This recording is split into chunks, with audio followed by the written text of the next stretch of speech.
Yeah, they can't have a white baseball cap on. Not at the time. But they said they both say mid-20s, kind of light blonde hair, light brown hair. We had a mustache. Look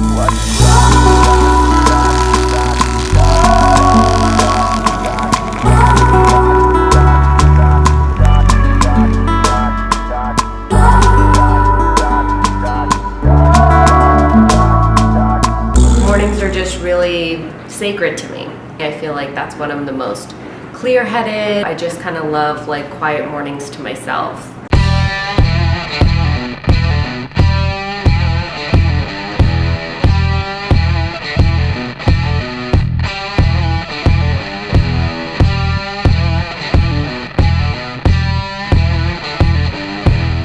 So I'm in the studio now. I am going to be detailing up some of these paintings.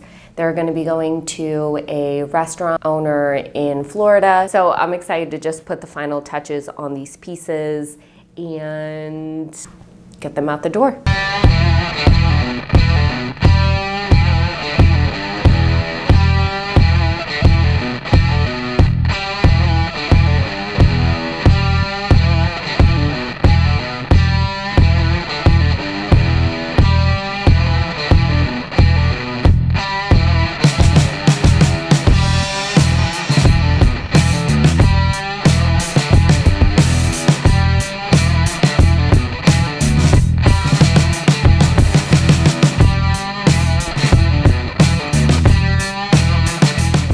I just took an X-Acto knife and just peeled it right off. I'll probably still touch up both of them, but that's just because it'll bug me if I don't, but they look pretty good.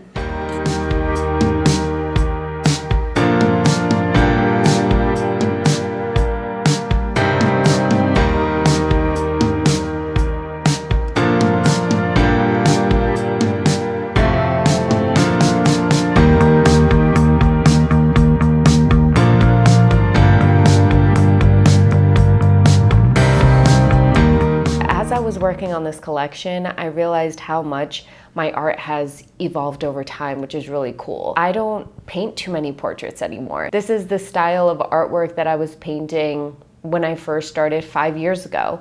And since then, my art has really changed, especially as I jumped into doing more murals. Something that I'm trying to get better at is recording a bit more of my process. I did social media for the first few years of running my art business. In the beginning, especially when I was first starting, that is how I got 90% of my jobs. But as I started growing and evolving and changing and shifting, I just wanted to like maybe document my journey in a more thoughtful or deep way. I feel like any artist's journey is such a roller coaster and we're not on a linear path. It's that one, not regret, but it's the one thing that I wish I did of just recording the process and the stories behind the jobs that I'm doing a little bit better. I'm really excited. I've been working on it for 6 months in between other projects that I've had going on. So it's kind of been the slow burn. I'm also really excited to jump into the projects that I have scheduled from here. And I feel like if I was taking longer to work on this project, at some point it would feel like pressure. It would feel like a lot of stress because I have to start like moving forward. For the rest of the day, I'll make sure that my admin stuff is just all caught up. And I will see you guys tomorrow.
I'm back.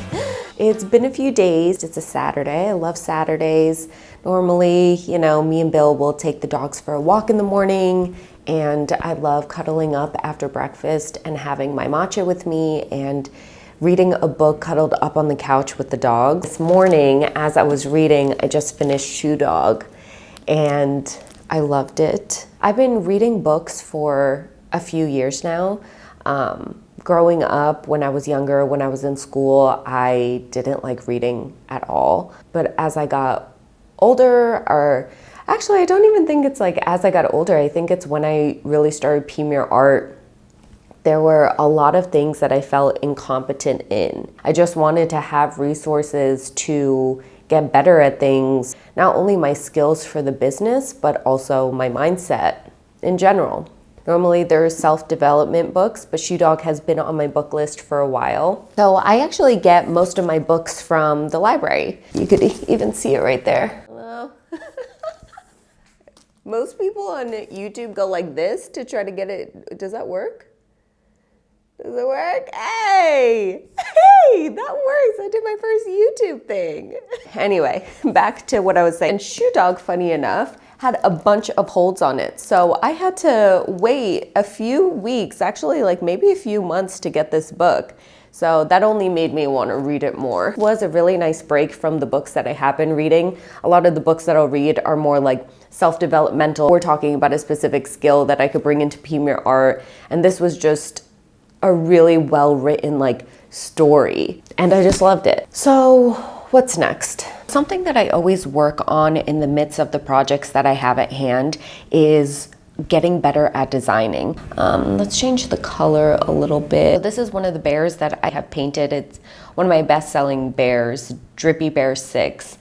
This one doesn't have drips on the bottom, but I've been bringing him into life in a different way by creating a 3D model of him. This is a really fun way for me to play around with different styles, different ideas that I had in my head before committing to painting something on a canvas. A lot of the clients who hire me don't necessarily know art or know what they want either. They just like my style of artwork. Whatever I could do to help them with visual cues, to have them see what they will be getting with a project is really, really helpful. So something else that I've been trying to teach myself is animation or VFX videos. The design that we just saw on the iPad, the 3D model that I created, now being able to put that same model in a video. Yeah, so those are a few other things that I've been working on just for myself. I call myself a hobby hopper. I feel like that's how I got into painting in the first place. I still feel that I need to explore creatively, even though I am running my own business with art. That's something that's always been really important for me. And if I am going to explore or pick up a hobby, it's a win-win if I'm able to learn something that I could then bring back into the business. I don't do it with everything, you know. Cooking, I love practicing cooking, and it's something I never want to monetize. But creatively, getting into Nomad Sculpt or getting into VFX editing, those are things that I just have an interest towards that could also end up coming around full circle and coming back into Premier Art. Something else that I'm excited about is I'm going to be ordering prints of some of the new artwork that I've created. I have some old prints here, and these are ones that I just kind of have. A lot of times I feel sad because I don't get to see the art prints ship out when you order them from my website. So I found a local business in Austin when I was there for 5 years, and they handled all of my art prints. So whether you get a framed art print or you get one with a mat, they actually like hand make everything, and they take care of the entire order and they ship it out for me. So a lot of times I don't get to see them. And that makes me sad because I love seeing art prints in different sizes. I feel like each different size evokes a different motion. And so I'm really excited to get some of new art prints in because I still love these ones. This one was embellished with gold leaf. That is a service that I'm no longer offering because it was very time consuming, and I feel really honored that people are loving it, but it was something that was best for me to do for a limited time. And it makes it even more special for the clients because those who got a gold or silver embellished art print, it's unlikely that I do it again in the future. So they were fun and they're definitely one of a kind, but might not happen again. Okay. Going back and looking at some of these prints, it just transports me to that point in time. Seeing some of these girls from my Savage series, that's when I was back in Austin and I was doing my first e-studio tour. It was the first time that I bought art prints in bulk and I spent, I think, like $1,500 on them. And so at that time, I was like, oh my gosh, this is so crazy. What happens? Like, what's gonna happen if none of them sell? And so it's just like, it's really fun looking back at them because I'm like, I have such a strong connection to this artwork, and that's why I love having things like these art prints around. I can't have, all these paintings were pretty big. I mean, I think the smallest painting that I made for the series was a 24 by 36. So she was originally 24 by 36, and this is probably right now a 16 by 20. So it's really cool having these art prints around. This is a way that I get to just remember like memories like of my life, where I was at the time. It's almost like timestamped. You know how they say that like smells can evoke emotion? I feel that way about artwork. I feel very strongly that way about artwork. I think that's why I'm doing what I'm doing. Take a trip down memory lane. If you're an artist yourself, I hope that you put your artwork out there. I hope that you stick with your craft. The world needs to see how you perceive life. You have nothing to lose and everything to gain, is the way that I feel. So yeah, thank you everybody for watching, and I will see you next time. 103 out. Yeah, they have a white baseball cap on. Not at the time, but they said they both say mid-20s, kind of light blonde hair, light brown hair.